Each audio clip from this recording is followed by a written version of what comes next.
Well, today's video we're going to talk about the brand new Insta360 X4, and I'm going to tell you why I think it's pretty awesome, at least from a car person's perspective. This is my third Insta360 360 camera. I had the original 1X and really loved it. I usually skip a generation with every camera model, and I almost didn't buy the X4. The X3 is a really awesome camera. Recently I went and saw the Eclipse and I shot 8K on the time-lapse on the X3, so I thought it'd be nice to have the ability to shoot 8K video. 8K is a little overkill if you're just using it for standard video where you're not cropping or anything, because it allows you to zoom in and reframe a lot tighter and a lot sharper. It really does give you a lot more flexibility. Like all of Insta360's products, the X4 is packaged nicely. It comes with the camera, standard lens guards, a USB-C cable, a nice protective pouch, a lens cloth, and it also comes with some stickers, as all good things should. This video isn't meant to be a full comparison between the X3 and the X4, but I do want to mention a couple of the new features with the X4. The X4 is slightly heavier than the X3,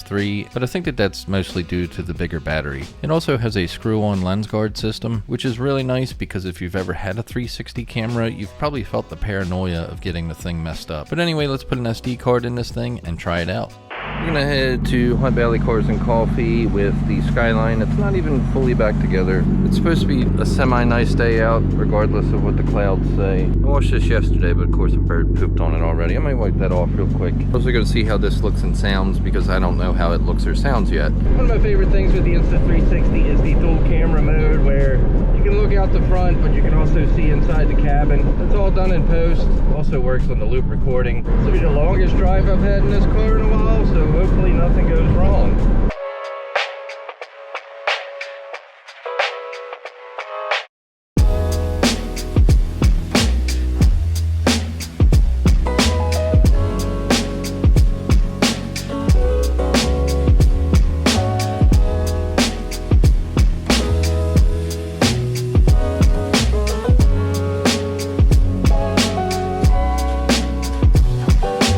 The only time I make YouTube videos is when I buy a new camera.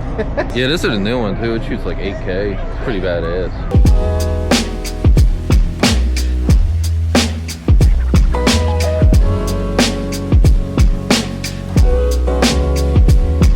Good time at Hunt Valley this morning. I think the weather scared a lot of people away, but hopefully that footage looked cool. I wanted to try a couple other things and get more dog video, but I don't know. Gotta go home and maybe do some more shots. Or maybe wait till tomorrow till it's more sunny out. Hopefully this starts without me having to jump it. And it did. I love this car.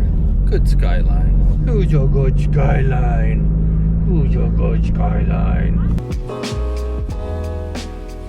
They probably thought I was a Corvette with my circular taillights. So many Corvettes. Look at them all.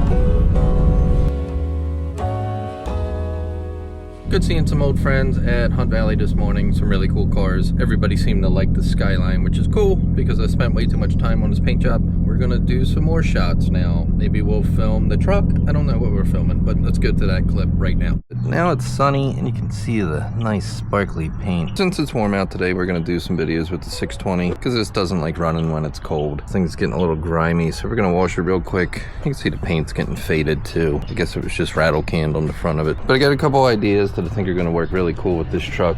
We're gonna film a little bit more with the camera and this car today too, just because it's sunny and it looks a lot more vibrant. I think it'll show off the camera's abilities a little bit more. I filmed this video in May of 2024 and my GPS remote would not pair with the X4. The GPS remote allows me to trigger the camera while doing those third-person shots, and on this particular day it did not work at all. So I'm giving up. Hopefully this gets fixed in firmware.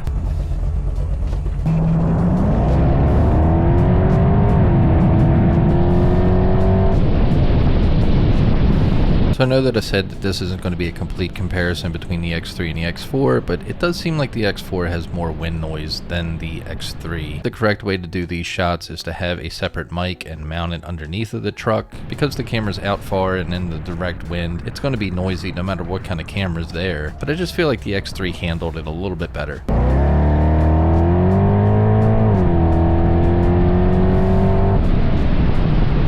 After going through all this footage and editing some of the shots, I will say that this footage is noticeably better. The colors seem more vibrant but not fake, and I feel like a lot of it is because this camera does shoot H.265 as opposed to H.264. I'm not super knowledgeable with video formats, but H.265 is supposed to be a more efficient file and has more information. It also seems to edit really smooth, even though my iPad's a little bit older.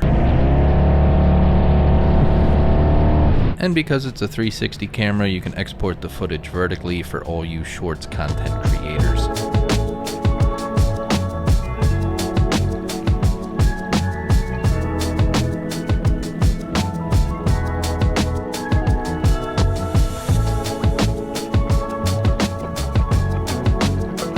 Notice a little bit of side-to-side movement with this setup. So there's some carbon fiber rods that I found on Amazon. I'll put links to pretty much all this stuff in the description below. This triple suction cup with this extra arm is really cool, but it was getting a little bit of side-to-side movement, and now it's pretty firm with that third angle. The X4 is a little bit heavier, so it does seem to swing a little bit, but I think it's fine. We may or may not try to do one small little slide kind of thing, maybe.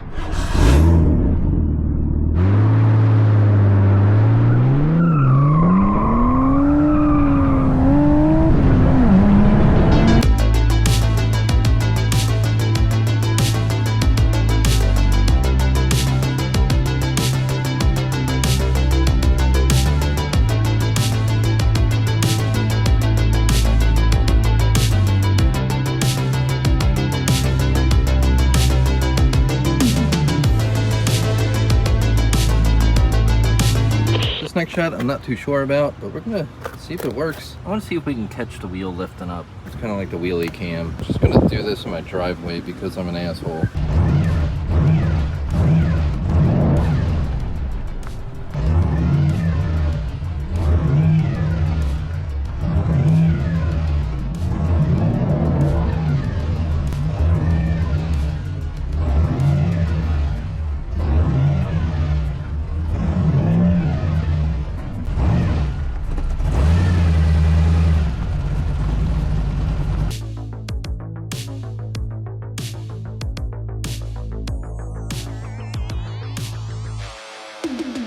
It is pretty hot out today, and this thing hasn't overheated yet, and I've been shooting 8K all day. So I don't think the heat thing is that much of an issue, at least not right now. Maybe as summer gets hotter. I think we got enough test footage.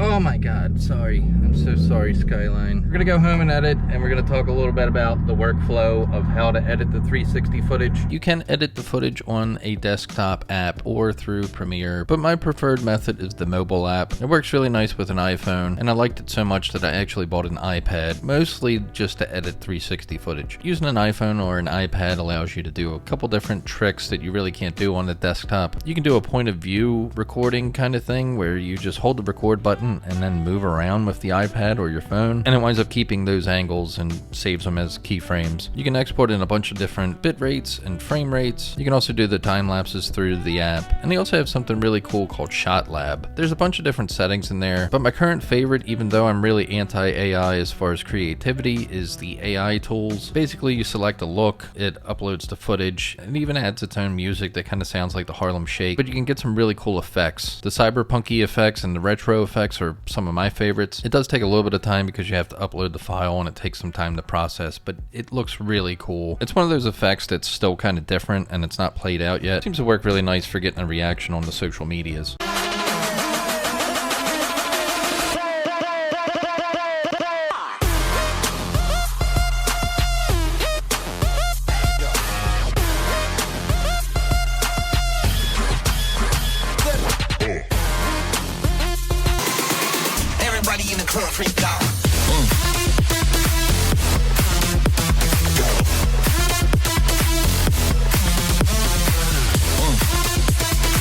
So this is my commute. It sucks. The key bridge falling made it even worse, but I really think that the Insta360 is one of the best dash cams you can get because it shoots 8K. It's not really supposed to be a dash cam, but you can make it work with the loop recording. It's not really going to trigger if there is an accident. You would still have to manually trigger it. Be the other tattletale.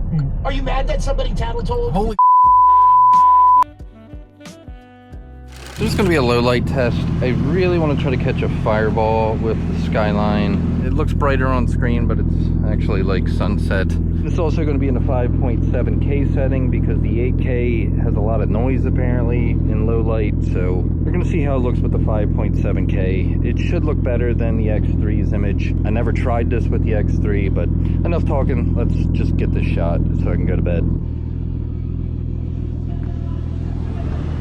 As expected, the X4 is not a very good low light camera. Usually for good low light performance, you need a large aperture and a physically large sensor. And the X4 is pretty small, and I'm sure it has a tiny aperture. It does get pretty noisy as the night gets darker, but the camera does have enough dynamic range to make the fireballs look pretty cool, and really that's all that matters.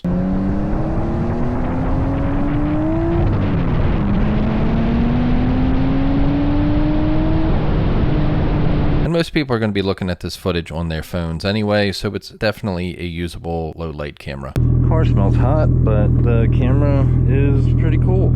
So that's going to be it for the video. If you want to check out the Insta360 X4, I have affiliate links in the description below. Usually if you buy directly from Insta360 with my link, you get a free selfie stick or a certain percentage off. Not sure what the current promotion will be, but usually you'll get some sort of benefit from clicking my affiliate link. You can also buy the camera from Amazon or Best Buy or pretty much anywhere now. Insta360's come a long way in a very short amount of time, and I feel like this for an action camera just can't be beat. And also sorry for not uploading a video for so long. I've been kind of busy and cars are broken and day job makes me really tired usually. That said, hopefully we have some nice content coming up this spring and summer. Hopefully, if I can get some stuff done to the cars and fix them. Thanks for watching. Please like and subscribe and all that. And I will see you soon. I think, maybe. In today's video, we're going to talk about cheese and how cheese is awesome. And then I'm going to talk about how squirrels are the devil.